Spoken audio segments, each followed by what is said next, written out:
बिस्मिल्लाहिर्रहमानिर्रहीम। अस्सलाम वालेकुम स्टूडेंट्स, मैं हूं हसन फरीद, आपका फिजिक्स टीचर। आज हम नॉन कन्वेंशनल एनर्जी सोर्सेज का सेकंड पार्ट करेंगे, जिसमें हमारे पास दो नए एनर्जी सोर्सेज हैं जो आज हम डिस्कस करेंगे। तो आइए स्टूडेंट्स स्टार्ट करते हैं आज का लेक्चर।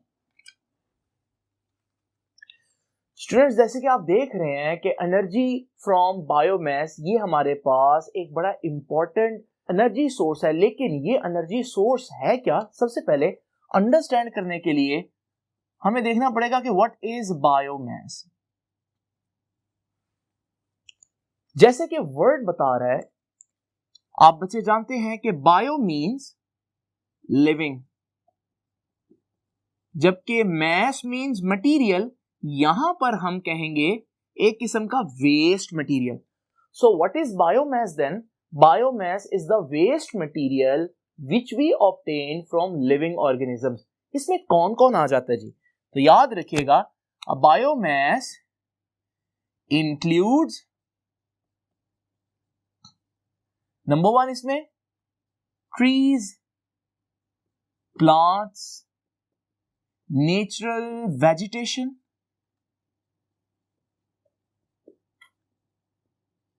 इसके अलावा क्रॉप्स का रेजिड्यू, फसलों का जो बाकी बच जाता है पोर्शन, उसे हम बोलते हैं क्रॉप्स का रेजिड्यू है। जैसे कि हमारे पास चावल का जो छिलका बच जाता है, इसी तरह से हमारे पास एनिमल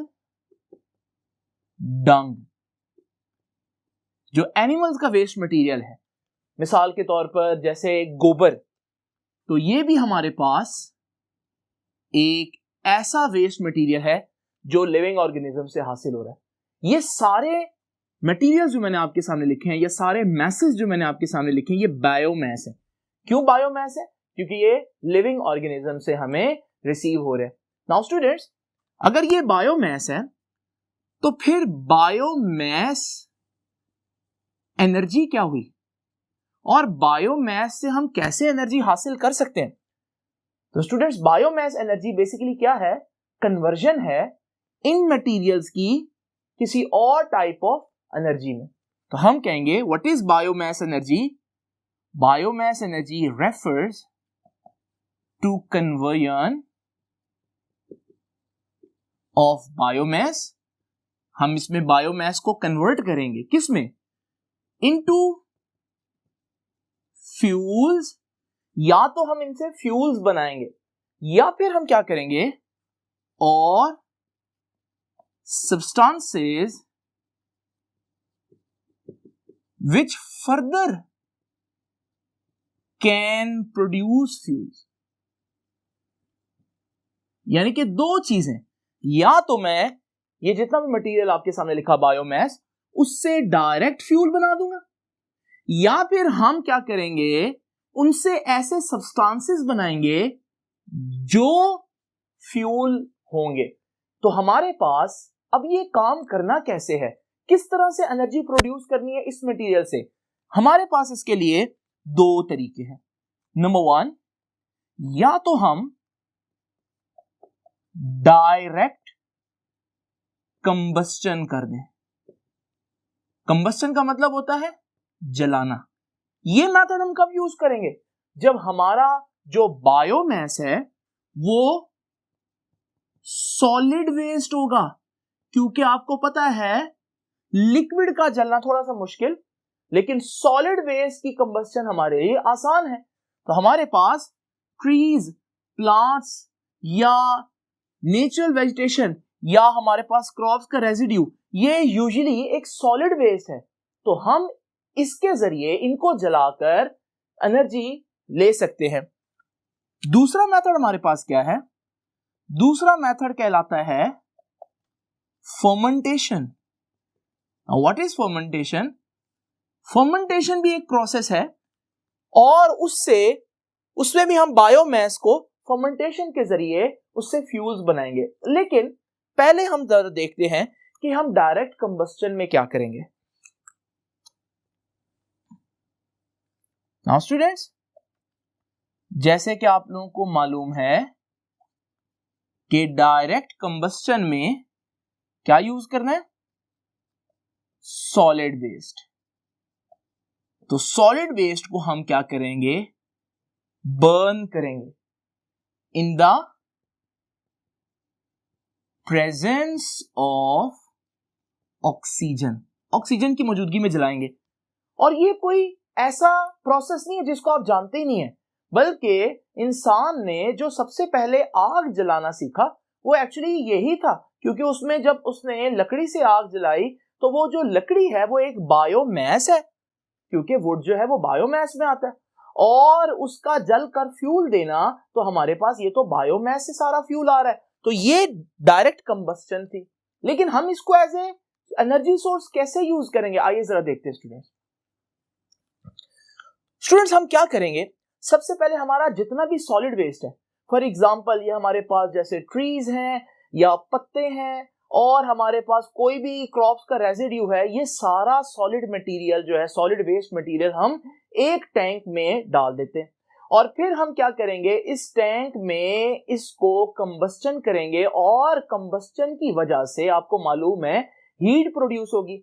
ये हीट से हम क्या करेंगे, ये पानी को हीट देंगे, और ये पानी जो है वो आहिस्ता आहिस्ता बॉयल होकर स्टीम बनाएगा।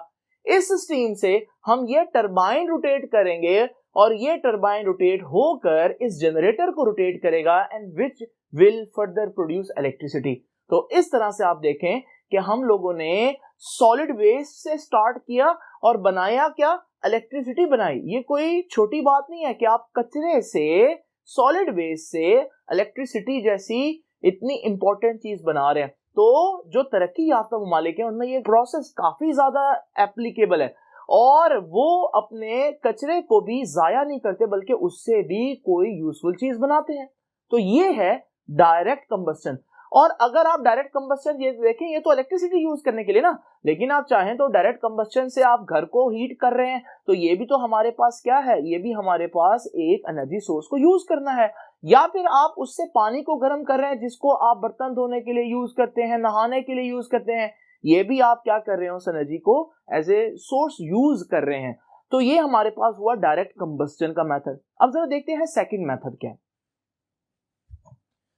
स्टूडेंट आप देख रहे हैं सेकंड मेथड है fermentation. Now what is fermentation? Fermentation में दो चार बातें पहले याद रखनी है हम लोगों ने, और वो है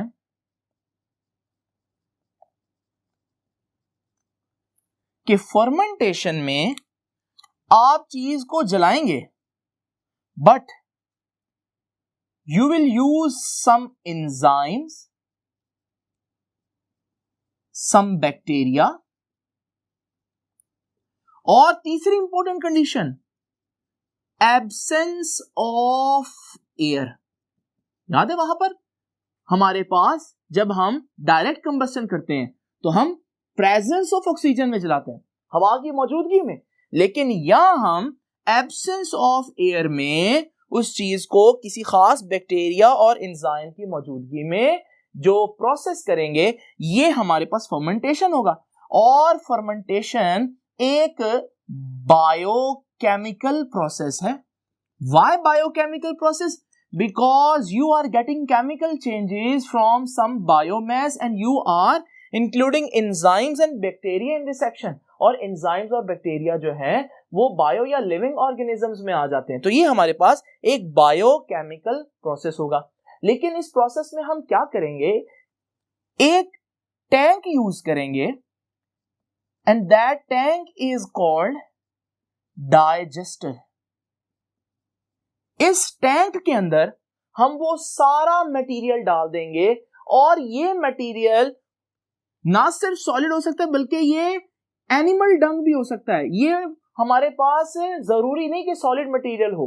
अब यहां पर डाइजेस्टर के अंदर वो फर्मेंटेशन का प्रोसेस होगा, और फर्मेंटेशन के प्रोसेस से हमारे पास फ्यूल बनेगा। ये जो फ्यूल बनेगा आप देख रहे हैं कि ये हमारे पास बायोकेमिकल प्रोसेस और बायोमास से बन रहा है, तो ये जो फ्यूल होगा ये बायोफ्यूल होगा।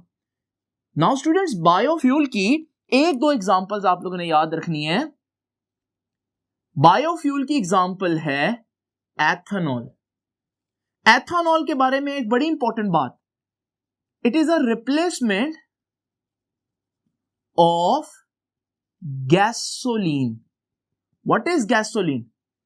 बच्चों, ये जो पेट्रोल आप बाइक्स में या गाड़ियों में डलवाते हैं, इसे हम एक्चुअली में केमिकली गैसोलीन कहते हैं केमिस्ट्री के अंदर, और ये इसका रियल नेम है। पेट्रोल इसका रियल नेम नहीं है, बल्कि वो एक गलत नाम है जो लोकली ज्यादा मशहूर हो गया। यही वजह है कि अगर आप कहीं बाहर किसी कंट्री में जाएंगे तो वहां पेट्रोल स्टेशन नहीं होते, बल्कि वहां गैस स्टेशन होते हैं। गैस स्टेशन का यह मतलब नहीं कि वहां गैस मिल रही है, वहां गैसोलीन मिल रहा है, जिसको आप पेट्रोल कहते हैं। तो ये हमारे पास एथेनॉल जो है वो गैसोलीन को रिप्लेस कर सकता है। क्यों रिप्लेस कर सकता है? क्योंकि हमें मालूम है गैसोलीन बहुत जल्दी खत्म होने वाला है। पेट्रोल और सुई गैस वगैरह जो है, इनके जखायर आहिस्ता आहिस्ता हम यूज करते जा रहे हैं। हमें कोई ऐसी चीज चाहिए जो इनको रिप्लेस कर सके, and ethanol is a very good replacement. और कई ममालिक में इवन इसको इंप्लीमेंट भी कर दिया गया। जैसे ब्राजील में हमारे पास 80% जो टोटल हमारे पास उनकी जरूरत है वो बजाय पेट्रोल से एथेनॉल के पूरी हो रही है। नाउ स्टूडेंट्स, अगर हमारे पास ये तो एथेनॉल है ना, एथेनॉल तो एक लिक्विड है, लेकिन फ्यूल जरूरी नहीं लिक्विड हो सकता है। मिसाल के तौर पर फ्यूल मीथेन भी हो सकता है। अगर ये फ्यूल मीथेन हो तो अब ये हमारे पास बायो फ्यूल है, लेकिन एक गैस है। इसे मैं कहूंगा कि इट्स अ बायोगैस। तो बायोगैस, बच्चे समझते हैं कि बायोगैस कोई और चीज है, बायोफ्यूल कोई और चीज है। नहीं, biogas is a type of a biofuel. Now हम कैसे फर्मेंटेशन को यूज कर सकते हैं स्टूडेंट्स? दो तरह से। देखिए, ये वो डाइजेस्टर है जिसका जिक्र मैंने अभी आप लोगों के सामने किया। इस डाइजेस्टर के अंदर हम वो सारा सॉलिड वेस्ट, जिसमें इवन वो गोबर या डंग जो है वो भी शामिल होगा, उसको डाल देंगे। अब इसके अंदर बैक्टीरियाज होंगे और फर्मेंटेशन के प्रोसेस से इसके अंदर बनेगी मीथेन, वो भी एक बायोगैस है।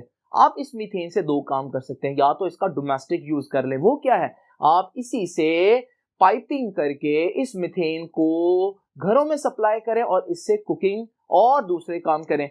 लेकिन अगर आप चाहें तो यही मीथेन जो है उसको, क्योंकि ये कंबस्टिबल है, इसको जलाएं और जलाने से हीट प्रोड्यूस करें। अब ये हीट से आप क्या करें, बिल्कुल पहले की तरह आप इस पानी के रेजरवायर को गर्म करें, जिससे क्या होगा, पानी बॉयल होने पर स्टीम प्रोड्यूस करेगा। इस हाई प्रेशराइज्ड स्टीम को अगर आप इस टरबाइन के करीब रखें तो ये टरबाइन पर प्रेशर डालकर उसको रोटेट करेगा, और जब ये इस टरबाइन को रोटेट करेगा तो हम देखेंगे ये टरबाइन अल्टीमेटली इस जनरेटर को रोटेट करेगी, और जनरेटर को रोटेट करने का मतलब है कि वी विल गेट इलेक्ट्रिसिटी।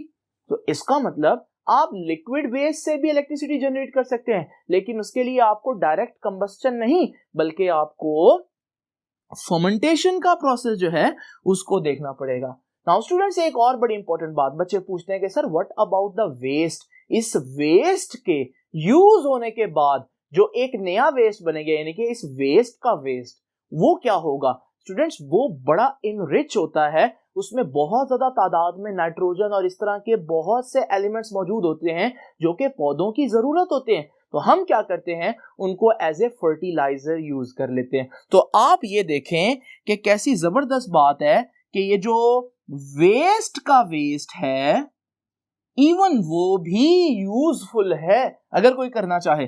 और वो कहां यूज होगा? वो फर्टिलाइजर्स के तौर पर यूज होगा। तो ये स्टूडेंट्स हमारे पास एनर्जी फ्रॉम बायोमास है, और इवन लाहौर के अंदर भी कई जगहों पर ऐसे प्लांट्स लगे हुए हैं जिनमें वो कूड़े को यूज कर रहे हैं as a source of energy. Now students, अब लास्ट चीज हमारे पास, और वो है कि एनर्जी जो जमीन के अंदर से आए, यानी कि जियोथर्मल एनर्जी। तो आइए जरा देखते हैं कि जियोथर्मल एनर्जी क्या होती है। Now students, last energy source है हमारे पास जियोथर्मल एनर्जी।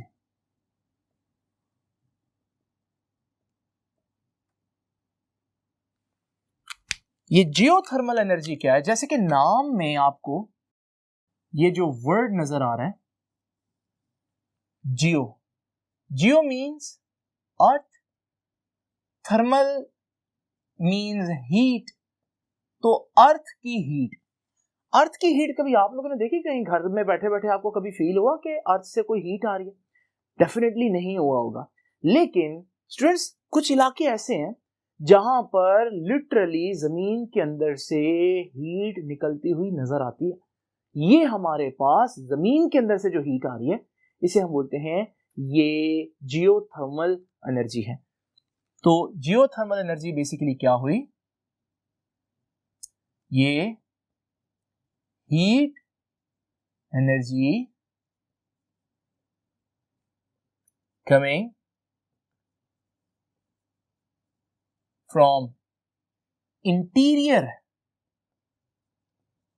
of earth, जमीन के अंदर से जो एनर्जी, हीट एनर्जी आ रही है, उसे हम बोलते हैं कि ये हमारे पास जियोथर्मल एनर्जी है। अच्छा, समटाइम्स जरूरी नहीं वो हीट आ रही हो, बल्कि समटाइम्स गर्म पानी आ रहा होता है, समटाइम्स स्टीम भी आ रही होती है। तो यहां पर हम इसको कंप्लीट करते हैं कि heat energy coming from interior of earth in the form of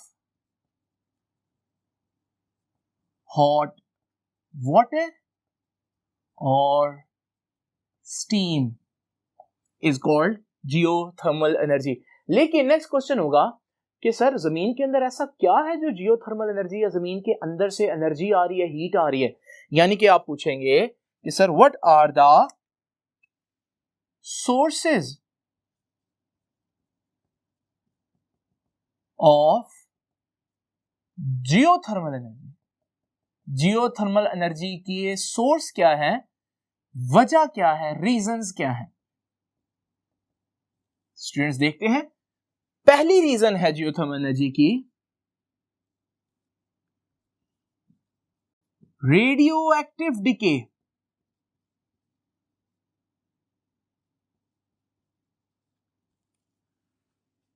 students, हमें मालूम है कि जमीन का जो इंटीरियर है वो बहुत से एलिमेंट से भरा हुआ है, जिनमें से कुछ एलिमेंट रेडियो एक्टिव हैं। ये कौन से होते हैं? कुछ एलिमेंट्स जैसे कि यूरेनियम है, रेडियम है, ये ऐसे एलिमेंट्स हैं जो रेडियो एक्टिव डिके करते हैं, और इसके रेडियो एक्टिव डिके की वजह से हर वक्त हीट एनर्जी जो है वो रिलीज होती रहती है। तो जमीन के अंदर से आने वाली हीट एनर्जी की कुछ वजह ये रेडियो एक्टिव डिके है और ये रेडियो एक्टिव सब्सटेंसेस हैं। नाउ स्टूडेंट्स, दूसरी रीजन क्या है?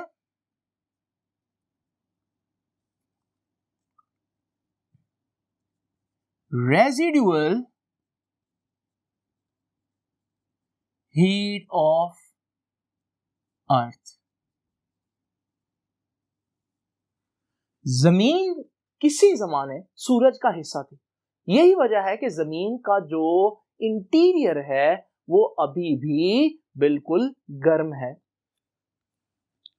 नाउ स्टूडेंट्स, अगर आप देखें जमीन का ये इंटीरियर इस तरह से गर्म क्यों है, तो उसकी रीजन मैंने आपको बताया कि it was a part of सन।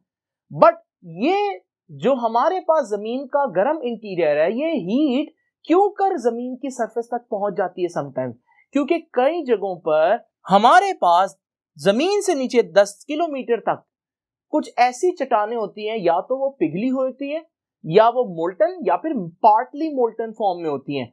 अगर आपको मोल्टन या पार्टली मोल्टन चट्टानें मिले, इसका मतलब ये है कि इनमें एबिलिटी है कि वो हीट जो जमीन के इंटीरियर के अंदर ट्रैप है, जमीन के सेंटर पे, वो उनमें से फ्लो करके जमीन की सरफेस तक पहुंच जाए। और बिल्कुल ऐसा ही होता है कि जमीन के जो सेंटर में हीट है वो मुसलसल उन रॉक्स में से जो मोल्टन या पार्टली मोल्टन स्टेट में है, उनमें से पास करके जमीन की सरफेस तक वो हीट पहुंच रही होती है। तो ये हुई दूसरी रीजन। दूसरी रीजन में आप लोगों ने जो इंपॉर्टेंट ऑब्जेक्टिव्स नोट करने हैं वो ये हैं कि वो रॉक्स जो पार्टली मोल्टन या मोल्टन स्टेट में है वो जमीन से कितना नीचे है? 10 किलोमीटर। मोल्टन और पार्टली मोल्टन स्टेट या रॉक्स कह लें। नाउ स्टूडेंट्स, ये रॉक्स क्या करते हैं? They transfer earth's residual heat to surface. ये अर्थ के अंदर की हीट को अर्थ की सरफेस तक पहुंचने देते हैं। तो आप देख रहे हैं स्टूडेंट्स कि हमारे पास जियोथर्मल एनर्जी के दो सोर्सेज मैंने आप लोगों के साथ डिस्कस किए। अब ये तीसरा सोर्स क्या है? तो देखिए स्टूडेंट्स, हमारे पास तीसरा सोर्स है जिसकी वजह से जमीन के अंदर हीट जनरेट हो रही है, वो है compression of material. Now students, इससे कैसे हीट जनरेट हो रही है जरा देखते हैं। ये देखिए, हमारे पास जमीन के नीचे जो रॉक्स हैं और डिफरेंट किस्म के मटेरियल्स हैं, उनके कंप्रेस होने की वजह से फ्रिक्शन होती है, और फ्रिक्शन आपको मालूम है हीट जनरेट करती है। ये हीट भी हमारे पास जमीन के अंदर से जमीन की सरफेस तक पहुंचती है, और हम कहते हैं ये भी एक जियोथर्मल एनर्जी का ही पार्ट है। तो स्टूडेंट्स, आप लोगों ने देखा कि हमारे पास तीन सोर्सेज हैं एनर्जी के। रेडियो एक्टिव डिके है जमीन के अंदर, रेजिडुअल हीट ऑफ अर्थ है, जमीन की अपनी हीट जो अभी भी उसके इंटीरियर के अंदर ट्रैप है, बंद है, और तीसरा हमारे पास जो मटेरियल है जमीन के अंदर, उनकी कंप्रेशन की वजह से, उनके दबने की वजह से जो हीट रिलीज हो रही है, वो सब हमारे पास सोर्सेज ऑफ जियोथर्मल एनर्जी है। नाउ स्टूडेंट्स, क्वेश्चन ये है कि क्या इस जियोथर्मल एनर्जी को हम अपने किसी बेनिफिट के लिए, for example production of electricity के लिए, क्या हम यूज कर सकते हैं? तो स्टूडेंट, इसका आंसर है यस, कर सकते हैं। लेकिन कैसे, आइए जरा देखते हैं। स्टूडेंट्स, इसमें दो बातें हैं। नंबर वन, अगर आपके पास जो हॉट लेयर है रॉक्स की, वो जमीन के करीब पानी के साथ कहीं कांटेक्ट में हो, तो हम कहेंगे कि hot layer of rocks is near the water table. पानी के जो जखीरे हैं जमीन के अंदर, उसको कहीं टच कर रही है। इस सूरत में क्या होगा स्टूडेंट्स? तीन चीजें आपको देखने को मिलेंगी। स्टूडेंट्स, जरा देखिए, जिन जगहों पर जियोथर्मल एनर्जी मौजूद है और पानी जो है वो हॉट लेयर्स के साथ कांटेक्ट में है, तो आपको पहली चीज जो देखने को मिलेगी वो हॉट स्प्रिंग्स होंगे। ये हॉट स्प्रिंग्स क्या होते हैं? ये तालाब होते हैं, पॉन्ड्स होते हैं, लेकिन ऐसे तालाब जिनका पानी जो है वो गर्म होता है। कैसे गर्म हो गया? खुद ब खुद, क्योंकि वो जो पानी जहां से आ रहा है वो हॉट लेयर जो है रॉक्स की, उसके साथ कांटेक्ट में है, जिसकी वजह से हमारे पास ये हॉट स्प्रिंग्स होंगे। तो पहली रीजन, जो पहली चीज आपको देखने को मिलेगी वो क्या हुई? Hot springs. नंबर टू, जो दूसरी चीज आपको देखने को मिलेगी, जरा देखते हैं वो क्या होगी। स्टूडेंट्स, समटाइम्स हमारे पास टेम्परेचर इतना ज्यादा हो चुका होता है कि बजाय हॉट वाटर आने के हमारे पास एक स्टीम वेंट आती है, यानी कि एक स्टीम जो है वो बड़े ही प्रेशर से जमीन से निकल रही होती है। आप चाहें तो इस स्टीम को यूज कर सकते हैं डेफिनेटली। कैसे यूज कर सकते हैं? अगर आप इस स्टीम के रास्ते में एक टरबाइन लगा दें तो इस स्टीम के प्रेशर से टरबाइन रोटेट करेगी, टरबाइन के रोटेट होने से हमारे पास जनरेटर रोटेट होगा, और जनरेटर के रोटेट होने से हमारे पास इलेक्ट्रिसिटी जनरेट होगी। नाउ स्टूडेंट्स, दूसरी चीज जो आपको देखने को मिलेगी ऐसी जगहों पर वो क्या हो गई? Steam vents. Now the third and very important thing, इसे हम बोलते हैं गीजर्स। नाउ स्टूडेंट्स, गीजर्स क्या होते हैं जरा देखते हैं। स्टूडेंट्स, समटाइम्स प्रेशर इतना ज्यादा हो चुका होता है कि हमारे पास आपको इस तरह के हॉट स्प्रिंग और स्टीम का मिक्सचर नजर आएगा, जो कि बहुत बड़ा कॉलम, एक एक्सप्लोजन सा बना रहा होगा, एक एक्सप्लोसिव वे में निकल रहा होगा। इसे हम बोलते हैं कि ये हमारे पास गीजर है, और ये गीजर की अरप्शन है। तो ये गीजर भी हमारे पास एक बहुत इंपॉर्टेंट फिनोमिना, तीसरा इंपॉर्टेंट फिनोमिना जो आपको नजर आएगा। स्टूडेंट्स, यहां से आपको गीजर्स की डेफिनेशन याद रखनी पड़ेगी। और गीजर्स की डेफिनेशन क्या है? कि geysers are the hot springs that discharges, जो निकालते हैं क्या क्या, हॉट वाटर, गर्म पानी, एंड स्टीम, और साथ ही इंटरमिटेंटली फॉरन ही रिलीजिंग an explosive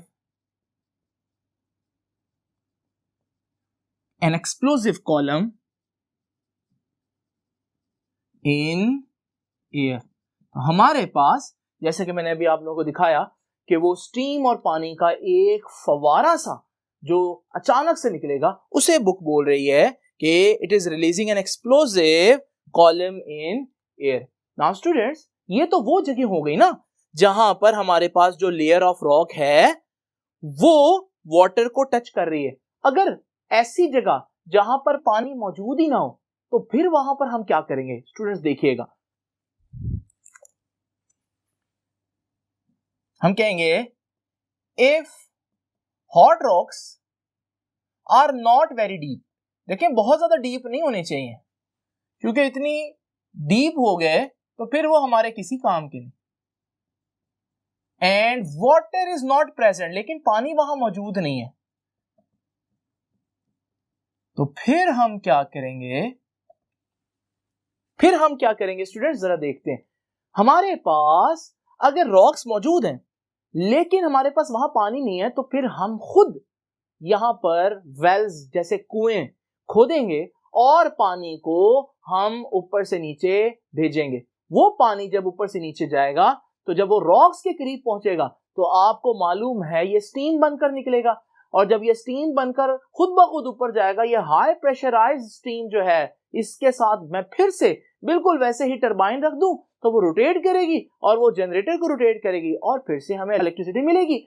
फर्क क्या है स्टूडेंट्स कि हमारे पास यहां रॉक्स के साथ खुद वाटर टेबल कांटेक्ट में था और ये सारा काम खुद हो रहा था, स्टीम भी आ रही थी, लेकिन यहां पर हमारे पास जो रॉक्स हैं वो वाटर टेबल के साथ कनेक्टेड नहीं थे, तो इसलिए वाटर टेबल तो हमारे पास था ही नहीं पानी में, तो हमने क्या किया, खुद पानी भेजा ताकि वो स्टीम बनकर निकले। दोनों सूरतों में हमें इलेक्ट्रिसिटी की प्रोडक्शन मिल रही है। नाउ स्टूडेंट्स, एक आखिरी चीज, जियोथर्मल एनर्जी में याद रखिएगा कि ये जो गीजर्स हैं ये कहां मौजूद होते हैं। नंबर 1 इनके बारे में याद रखना है कि ये वॉल्केनिक रीजन्स में होते हैं, ऐसी जगह जहां आतिशफिशा पहाड़ करीब में हो।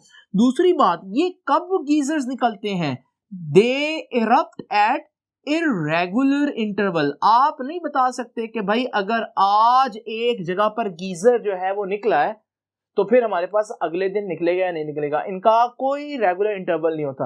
लेकिन स्टूडेंट्स, आपको मालूम है कि ये जो जियोथर्मल एनर्जी है, ये हमारे पास अगर हम वहां से ये जियोथर्मल एनर्जी यूज करते जाएं तो समटाइम्स कुछ डैमेज भी होता है। मिसाल के तौर पर हमारे पास पानी के नीचे एक लेयर होती है रॉक्स की, जिन्हें हम बोलते हैं एक्वाफिर, और ये जो लेयर है एक्वाफिर, ये हमारे पास इसका एक प्रेशर मेंटेन होना बड़ा जरूरी है। जब हम बार बार इस एनर्जी को यूज करते हैं तो हम सारा सिस्टम डिस्टर्ब कर सकते हैं, जिसकी वजह से डैमेज हो सकता है। नाउ स्टूडेंट्स, ये था हमारा आज का लेक्चर। आई होप कि आपको पता चल गया होगा कि नॉन कन्वेंशनल एनर्जी सोर्सेज क्या है, क्या इनके बेनिफिट्स हैं और क्या इनके ड्रॉबैक्स हैं, और कब पूरी दुनिया जो है वो in non conventional energy sources की तरफ आएगी। तो स्टूडेंट्स, यहाँ पर मैं खत्म करता हूँ आज का लेक्चर। आपसे मुलाकात होगी नेक्स्ट लेक्चर में, तब तक के लिए अल्लाह हाफिज।